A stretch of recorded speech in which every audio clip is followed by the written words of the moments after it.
I'm Dwayne Brown. Tonight on KPBS Evening Edition, state health officials put out a strong warning about e-cigarettes, saying they're not safe. I'm Peggy Pico with San Diego Mayor Kevin Faulconer on who could end up paying for a new Charger stadium, the infrastructure gap, and why the city might consider buying energy for San Diegans. Then, cranky from lack of sleep, how burning the candle at both ends affects you and your relationships at home and at work, and how to get some more Z's. And San Diego's first medical marijuana permit faces its last bureaucratic hurdle. We'll look at the long road to get to this point. KPBS Evening Edition starts right now.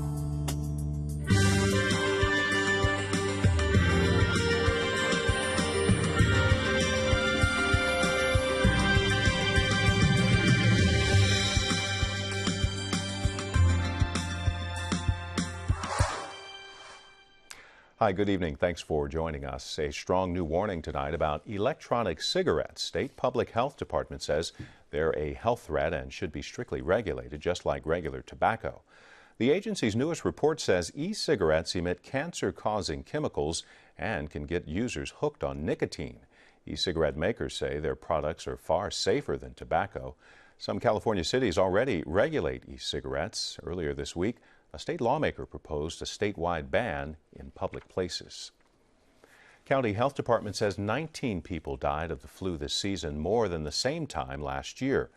There were only 17 deaths by this time in 2014. This season's victims were 68 years and over, and all had underlying health problems. Health officials say they did see fewer flu cases last week compared to the week before, but the flu peaks here in January and February. So flu shots are still recommended. The measles outbreak that started at the Disney theme parks may be getting much bigger. Health officials in Arizona are tracking 1,000 people who may have the disease. The number includes nearly 200 children who may have been exposed at an urgent care center. Those who weren't vaccinated are being confined, to their homes for 21 days. Now, Arizona only has 7 confirmed cases. There are 87 across the U.S. and in Mexico. Most, though, here in California. Mexico's Attorney General says 43 missing college students are dead, but the parents of those students refuse to believe him. The students disappeared in Guerrero State 4 months ago. Mexican officials say they are now certain they were all killed and the bodies incinerated. Remains of only one victim have been identified. The parents blame the Mexican military for the disappearances and say there's no solid proof the students are all dead. Mexican officials blame a drug gang. Federal agents have been called to help investigate a series of bomb threats against San Ysidro High School. 6 have been phoned in over the past 2 weeks. Each call was a hoax. The first few led to lockdowns. Then police advised the school to use less intensive security measures. Parents have been informed every time. So far, police don't have a suspect. Budget season has arrived in San Diego. The City Council kicked off the 6-month-long process this morning. Here to tell us what's in store is Speak City Heights reporter Megan Burks. Megan, what happened today? Well, the City Council's Budget Committee approved a list of recommendations for the mayor's budget. That has to go to Council for approval before it lands on Mayor Faulconer's desk. But from there, we'll get a draft budget in April, and if all goes as planned, a final budget in June. And give us a sense of some of those recommendations. Well, there was unanimous support for funding efforts to keep more cops in San Diego. The department has lost some 300 officers since 2005, and 81 officers have left in the past 6 months. There was also unanimous support for funding infrastructure repairs. Now, council members David Alvarez, Myrtle Cole, and Marty Emerald broke from the pack a little bit. They issued a joint memo calling for the mayor to target his infrastructure dollars in neighborhoods south of Interstate 8. That could mean that not every district gets an equal slice of the pie, but Alvarez says the strategy will achieve equity. Here's what he said this morning. While most of the conversation about fixing our broken city has focused on existing city infrastructure, existing city streets, existing community buildings, we represent the non-existing sidewalks, the missing parks, and the neighborhoods that have no paved streets. Now, of course, we've heard a lot about new development in City Heights. We've even been reporting on the new YMCA there, but it sounds like the community is still playing catch-up. Right. Well, I spoke with the program director of the City Heights Community Development Corporation, and she says there's still a lot to be done. Really, we're about 10 years ago. So that infrastructure located in one very specific zone, what we call the Fairmont Village, has completely ignored the rest of City Heights, which is a very large community. So what kind of shape, Megan, are the city finances in? Can the mayor meet the demands for funding? Well, the mayor expects a $58 million surplus next fiscal year, but if you look in the long term, we're still quite a ways out from fixing our streets and sewers. We're short about $300 million of what we need to repair our streets and about $700 million short to fix our stormwater system. And a long way to go till the final budget in June. Speak City Heights reporter Megan Burks. A coalition of college students from San Diego want to begin a dialogue about racial discrimination and police brutality. They also want to strengthen the authority of the Citizens Review Board on police practices.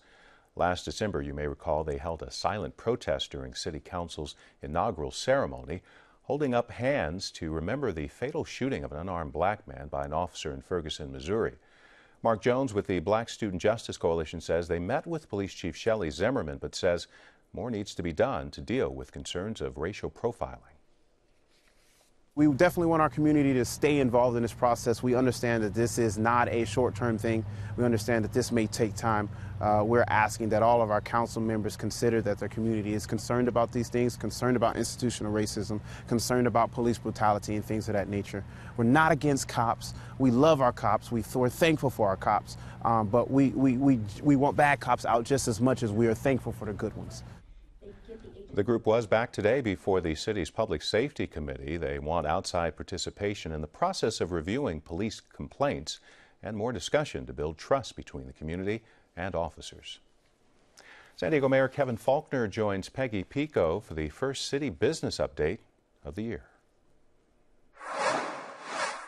Mayor Kevin Faulconer, it's good to see you again. Good to be back. Thank you. Yeah, thanks for being here. Now, in your State of the City address, you talked about a plan for San Diego's energy to be from all renewable energy sources by 2035, all the energy to be from renewable sources. One way to do that is through community choice aggregation, meaning the city would buy energy for its citizens, for its residents, instead of them saying going through SDG&E. Is that an option you would support? Put all options on the table because it's important that we achieve that goal. It's a goal that I'm proud of because the environment is so critically important to our way of life here in San Diego. And when I look ahead as part of the climate action plan that I unveiled, it's important, and I know we can achieve those goals. I know they'll be won't be easy. But at the same time, when we look at the world-class leadership we're doing already on solar energy, just as one example here in San Diego, we can build upon that. We can be one of the nation's leaders in renewable energy sources. That's good for us, for our quality of life, and it's something I'm committed to. So there's no particular reason why you would say, no, that's options off the table. No, we have to bring everybody together to look at everything that helps us to achieve those goals. It's going to be good for our air quality. It's going to be good for our water quality, obviously. It's part of I think our DNA of San Diegans that our environment, our quality of life, they're interlocked. Let's talk about infrastructure. In your State of the City address, you talked about new revenue streams that would funnel about $100 million to pay for repairs. But City Council member Mark Kersey's latest report said the city needs about $2 billion to make all the repairs. And he's proposed a ballot initiative for voters to approve a financing plan. Would you support a ballot initiative that involves a financing plan? I talked a lot of things in the State of the City about infrastructure, and rightfully so. And I said that my number 1, 2, and 3 priority is street repair. And my goal is to pave 1,000 miles of streets in the next 5 years. And I think San Diegans, drive all the streets, they know exactly what I'm talking about. Our city has not done a good job of prioritizing that. I also talked about the city, we need to repair the city's repair program. It takes too long. It's not efficient. And the fact that we have literally tens of millions of dollars sitting in a variety of projects that are years away from breaking ground. I'm going to change that. We need to reprioritize that because our neighborhoods need help now. So my focus is to making sure that we are moving forward on street repair, and we're making sure that the dollars that San Diego City Hall has now as in spending is being spent wisely and effectively. Could that plan include a sales tax increase or a fee by taxpayers to help pay for this infrastructure? We have to do a job with the money that we're spending now, and the city's not doing a very good job of doing that. And so it's not about having San Diegans send more money to City Hall if it's not working. My job is to help make sure that it does work, that we get those accountability measures, that we get performance measures. And I also talked about something I believe strongly, and we're going to hold our contractors to a higher standard and to make sure that we're getting value for San Diegans. Those are their hard-earned tax dollars. They expect them to be spent wisely, and they expect us to get results in the neighborhood, and street repair is going to be my #1 priority. We have to touch on plastic bags because plastic grocery bags, I should say, because apparently opponents to the state's plastic bag ban have gathered enough signatures to put it on the 2016 ballot and actually stop it from going into effect this summer. With that in mind, would you and the City Council, will you be moving forward on a citywide ban? I think we'll see in really the next several weeks if there's enough signatures, and that's part of the issue with the state. We'll get that answer sooner rather than later. The object was that the city wouldn't necessarily have to move forward on its own if the state was going to do it. We wouldn't have to spend the dollars to go through that process. But if, in fact, we see those signatures, then the city will move forward on the environmental review, and that'll be part of the process. Now, I have to end on this. During your campaign for mayor, you said no taxpayer dollars and no city land being sold to pay for a new Charger stadium. Do you still stand by that pledge? The Chargers are important for San Diego. And what I pledged is that we're going to have a financing plan that makes sense for taxpayers. That's something I feel very strongly about as mayor. But I also think it's important that we have the Chargers in San Diego, just like we do the Padres. We came together as a city and developed Petco Park. I think that works. I think we've seen the tremendous transformation of East Village. I've said, and I'm getting a group together that's going to look at all of the best practices. What's a plan that makes sense for us? A financing plan that keeps the Chargers in San Diego and one that protects taxpayers. I'm confident we can do that if we work together. There's a lot of priorities we're working on, but I think that's important as well. When you say work together, you were talking with the Chargers and the city. There's a good dialogue going there. The city, the Chargers, our neighborhoods, our community. It's part of the fabric. And we've got a lot of things we're working on: infrastructure, police officer recruitment and retention. But I do think this is an important year for us to come together as a community to making sure that we're keeping the Chargers exactly where they belong, right here in San Diego. Well, Mayor Kevin Faulconer, thank you so much for the update, and good to see you. Thank you.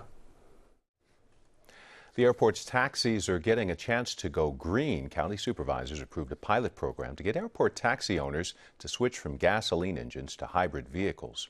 Taxi owners can get up to $4,000 in rebates and pay reduced airport fees. Air Pollution Control District says air quality would improve since taxis drive more than 100,000 miles a year. Hundreds of San Diego's homeless were at Golden Hall downtown today for Project Homeless Connect. The line to get in stretched across Civic Center Plaza and down 3rd Street. Last year, Homeless Connect served over 850 people. This year, they expect to meet and possibly beat that mark. The event brings the people in need to the organizations that can help them with everything from housing assistance to finding a job, along with haircuts and meals. Janelle was one of those getting help today. She says she stays optimistic for her kids. My children. I have to. I can't give up, because if I give up, then where are they going to live? What good of a mother I'd be? See? Yeah. I got to be strong for them. So. There's one new thing this year. Homeless Connect is helping to create a database of people who need housing. They hope to share it with all the groups working on housing assistance.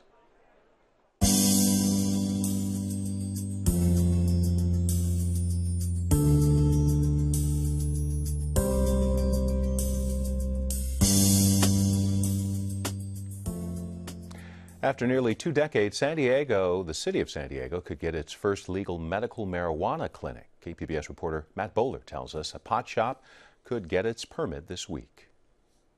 The people voted for this 18 years ago, and we're still arguing over it. David Blair holds a PhD in business, teaches business ethics at San Diego State University, and is the chief executive officer of A Green Alternative, which is set to become San Diego's first legally permitted medical pot shop. Please proceed in an orderly fashion down the stairs behind you.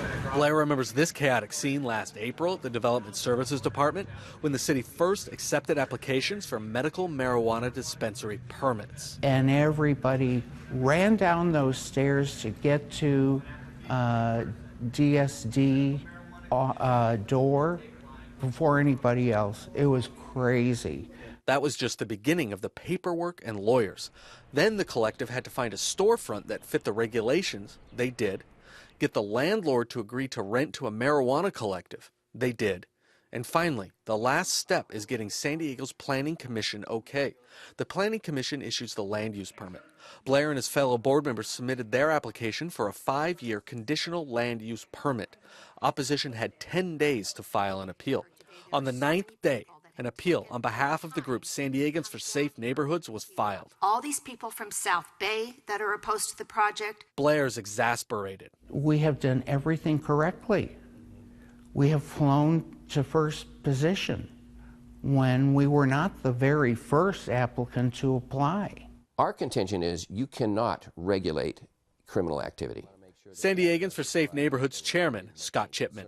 Criminal activity such as selling drugs can only be have laws that are enforced against, and that's what we need, and that's what we will need after these open with permits. And if the appeal is denied, our effort is not going to stop. Our effort is not going to stop even if a pot shop is permitted, because our effort is to stop drug dealing in San Diego, which is exactly what's going to happen at this establishment and any of the establishments if they get permitted. If the collective opens, it'll be in David Alvarez's council district. The opposition to any of these is the same opposition that there was when the council approved the ordinance. It doesn't sound any different than what was said for those who didn't want to see us approve any ordinance. Well, for us, I mean, the delay has cost us hundreds of thousands of dollars. Dr. Bob Walder is a veteran fighter pilot, medical doctor, retired hospital administrator, and key investor in A Green Alternative, along with being its chief financial officer and medical director. So we're still paying bills with everything, and that's coming from private investors who believe in what we are doing. Lance Rogers, the collective's lawyer, says when they go before the Planning Commission, there shouldn't be a conflict. I'm a litigator, I'm a trial attorney. That's a fight. This is a presentation before the Planning Commission for what would otherwise be a routine conditional use permit for new development. This should not be an adversarial setting. This is not marijuana versus anti-marijuana. This is approve this project. Blair's confident the collective will be awarded the permit, but more red tape worries him. To be delayed any further or a no vote, I think it would be hideous, absolutely hideous. For Blair, San Diego's medical marijuana future hangs on this permit. If we don't win, no one is going to pass. So then why go through all this? Blair says his motivation is simple. We want to help people.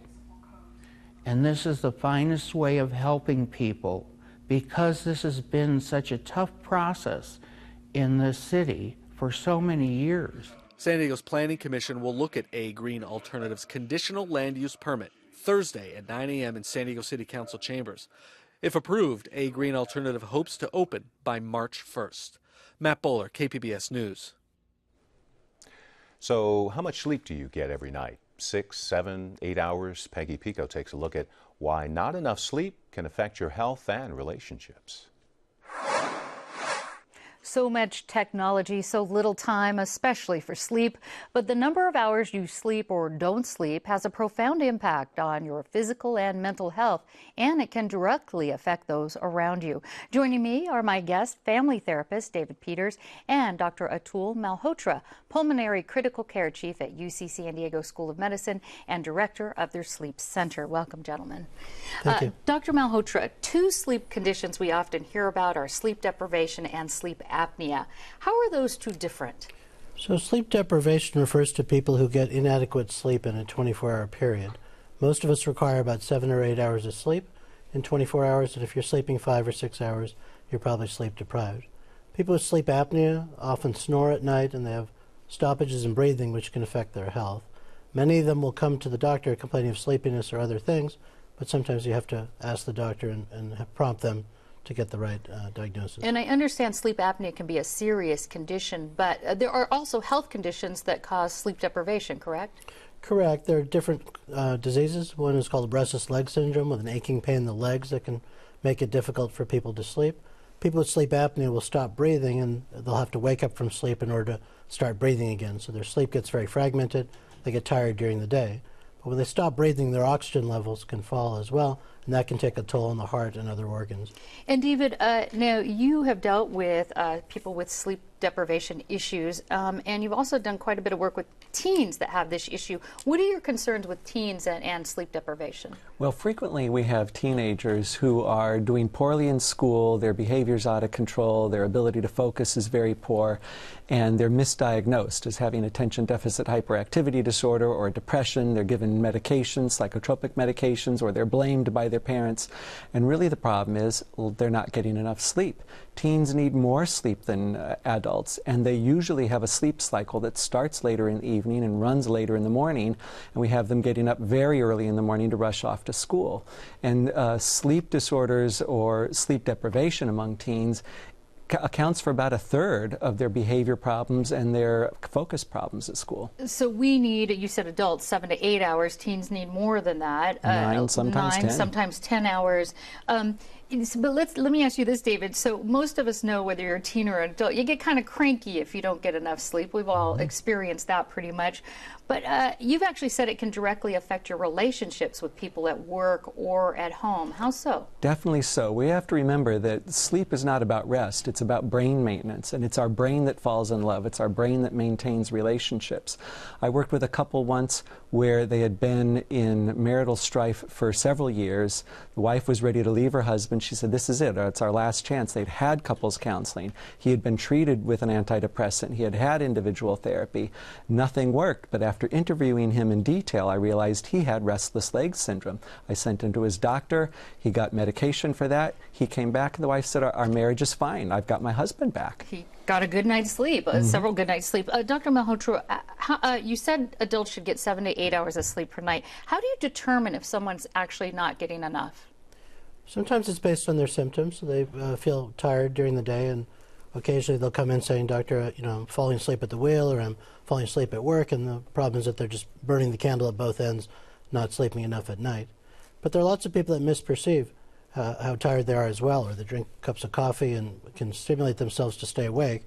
They're still getting inadequate sleep, and so sometimes you have to dig a bit deeper in the history. In treating this, I know you don't just give medications right away. Could you kind of walk us briefly through the steps of what you would do to treat somebody who has sleep deprivation? Sure. If somebody's not sleeping adequately at night, the first question we ask is why.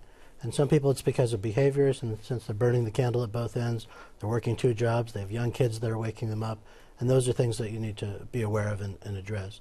There are some health behaviors that can affect people's sleep as well. So alcohol, tobacco, caffeine, these things can all keep people awake at night. Sometimes just staring at the alarm clock can be a problem. Sometimes people taking a nap in the afternoon can make it hard to sleep at night.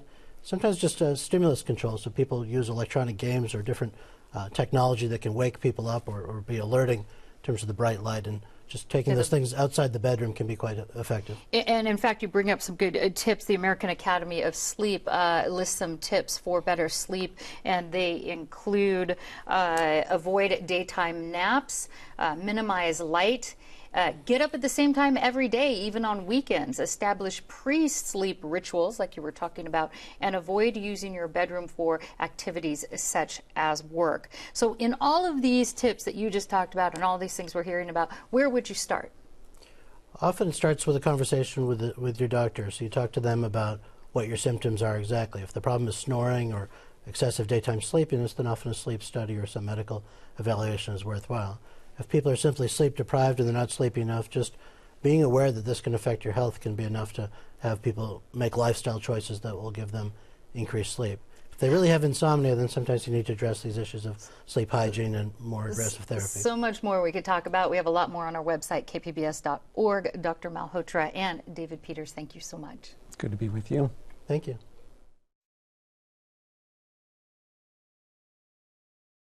I'm Judy Woodruff on the next News Hour. Is it time for the U.S. and Iran to mend fences? That's Wednesday on the PBS News Hour.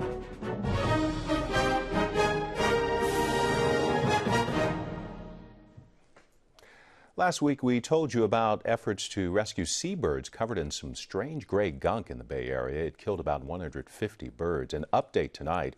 Nearly 24 survivors got released today, and the mystery goo seems to be gone. No more affected birds have turned up. State investigators still haven't figured out what the stuff was. Several hundred birds are still recuperating. We may see some rain around the county in the next couple of days. It's about a 20% chance of showers. Coastal temperatures in the mid to upper 60s, low 70s for the inland valleys, also with a chance of showers. Mountain temperatures will be mostly in the 50s daytime, low 40s at night. Even the desert has a chance of some rain on Friday with temperatures in the 60s and 70s. Here's a look at what's coming up tomorrow on KPBS Radio. After years of layoffs, California school districts are putting out the Help Wanted signs. On Morning Edition, we'll look at how an improving economy is driving students to think about a career in teaching. And on Midday Edition tomorrow at noon, we'll take a look at vaccination rates here in San Diego County. Who's getting their shots and who's not.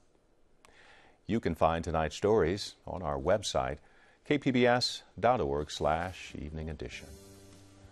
Thanks for joining us. Have a great night.